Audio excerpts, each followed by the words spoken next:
there, and welcome to this new Bible study series, which I've called Taking Stock, an appropriate idea for Lent. Today is Ash Wednesday, yesterday Pancake Day, Mardi Gras Carnival, and of course those last two phrases actually do follow up the story, because Carnival, a time when you have a party and eat up the meat, because of course during Lent you're supposed to spend some time abstaining from things. Some people from drink, some people from eating meat. Or Mardi Gras, which literally means Fat Tuesday. It's a time when you use up all the fatty foods before the serious business of Lent begins. Well, in this Bible study series, I want to pick up what that serious business might be.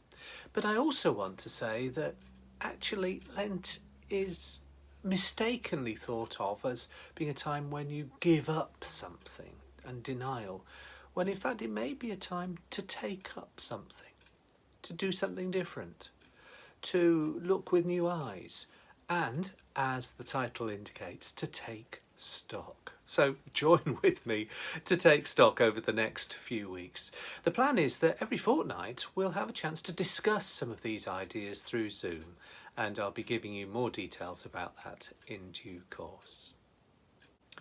In the Christian church, there are two times of year when people do spend time penitentially preparing for something. The one is obviously Lent. The other, of course, is Advent up to Christmas. Indeed, in some churches still today, you don't have flowers in church during Advent. You're focusing on a time of preparation. And it's the same for Lent. And on Ash Wednesday, the tradition was that you took your palm cross down, the one that had been up all year, and it was burned, and a special festival, ceremony, service called ashing, when some ash was put on your forehead. So you have two festivals of preparation, and although Christmas is seen in some ways to be the main event, of course, for Christian people itself, it isn't. Easter is the key event. It's the time of preparation which leads up to remember. Well, what does it remember? Does it remember the hope of Easter morning? Or does it remember the dreadful events of the Friday just before? In today's Bible study, it will fall into three parts. Firstly, I'll be talking about different ways that we can take stock, what that means. And then secondly, focus on today's theme, which is one of a sequence of words which all begin with the letters RE. I'll explain more in a moment, but today's is remind. And thirdly, well, let's have a look at what we can take stock of during lockdown Lent. And I'll be suggesting some things that you might like to adopt during Lent, something that you might like to do on some of the days. You don't have to do all of these, but we'll have a look at those. There might be a bit of fun with that as well. So let's go to the first of those, and the theme, take stock. And that's what this Ash Wednesday means we start doing. We take stock of different things. And we're taking stock, I think, of four key things. Firstly, who God is. Secondly, what God has done for us. Thirdly, to consider how God has gifted us. And finally, to take stock in terms of how well we are using those gifts. And to do this, we will have a word. Today's word is remind, and then over the next few weeks, the words will be refocus, renew, reset, and recommit. If you've got pen and paper, you might want to scribble those down quickly. Remind, remember, refocus, renew, reset, and recommit. So the first of those, remind. Why remind? Well, that's what the Ash of Ash Wednesday is for. The palm crosses, which were given out on Palm Sunday in a previous year, were burnt, and during the service, usually the priest of the church would put some of it onto the forehead of those who wished.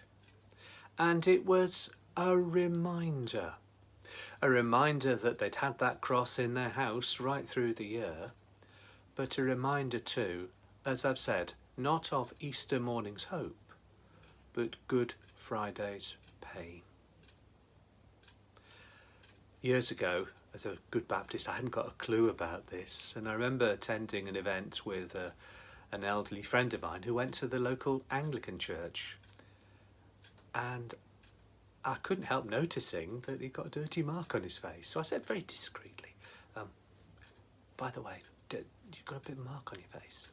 And he very patiently explained why. And he said, each time you look in a mirror, it's there. It's a reminder.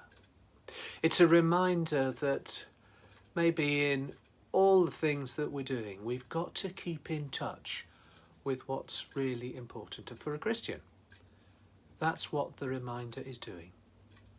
Sometimes it's just a smudge, sometimes it's actually put in the shape of a cross, and you normally wash it off at the end of the day.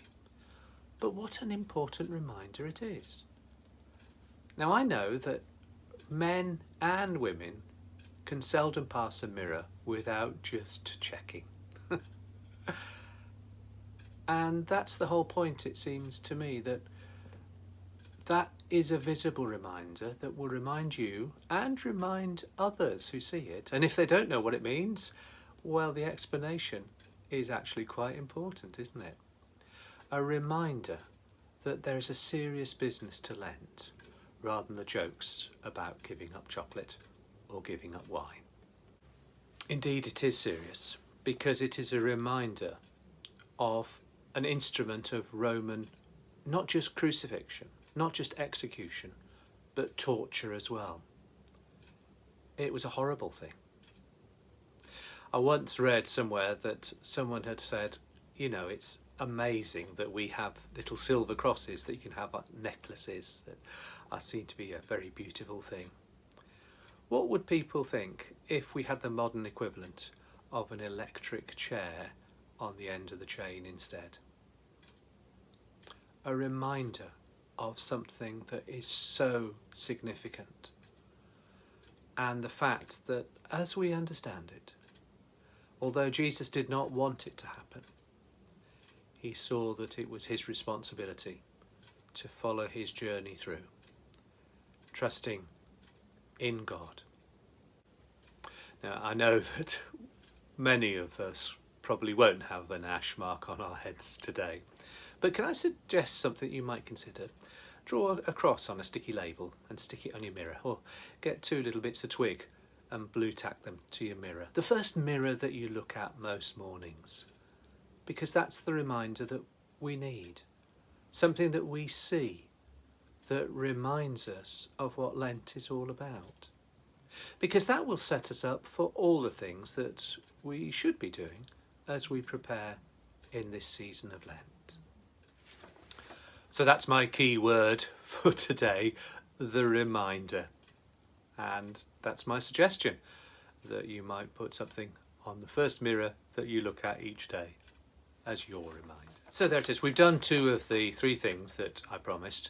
Firstly, to explain what it meant to take stock and the different ways that we would be taking stock, all the RE words.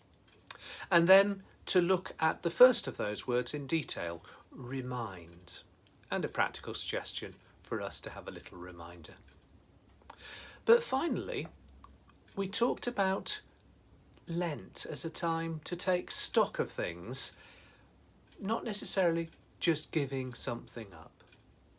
And so what I've devised in this little plan here are some things that you might consider. You may not want to do all of these, there may just be 1 or 2, and each week I'll be putting up some more suggestions for lockdown Lent.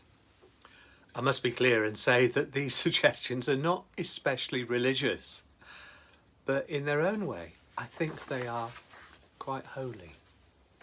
So that you have them to hand, you might want to jot these 7 suggestions down for you to choose from during the next 7 days. And number 1, have a lie in and don't feel guilty about it. Number 2, spend a few moments looking at a flower, maybe in a plant pot, or at a tree outside. And just look at it and see where your mind takes you. 3rd suggestion, start reading a few verses from one of the Gospels so that over Lent you'll have read it through. Here's a hint, Mark's quite short. But it's interesting sometimes to do a read through rather than simply hear selected bits every so often just before the sermon. Number 4, make sure you sit down with a hot drink, a tea, a coffee, whatever, and drink it all the way through whilst it's still hot. That means just staying still for a bit and enjoying it. Number 5, make unexpected discoveries, tidying up that drawer or that cupboard that you've been meaning to do. Number 6, don't binge watch the news every day. I know a lot of people have already come to that conclusion. Just keep up to date for your prayers. And finally, suggestion number 7 for lockdown Lent. Keep a bit of paper somewhere and write down some of the tiny triumphs that you've encountered during the week. You will be surprised, and it's something you can give thanks to God for at the end of each week.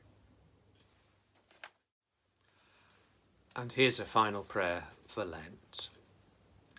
God our Father, thank you that for some unfathomable reason, through Jesus Christ, you remind us that you love us enough to call us your children, love us enough to provide for our needs, love us enough to forgive our foolishness, and love us enough to call us to be inspirational for others.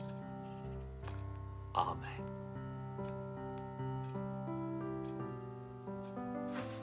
May this Lent be a time of blessing for you. God bless you. Bye-bye now.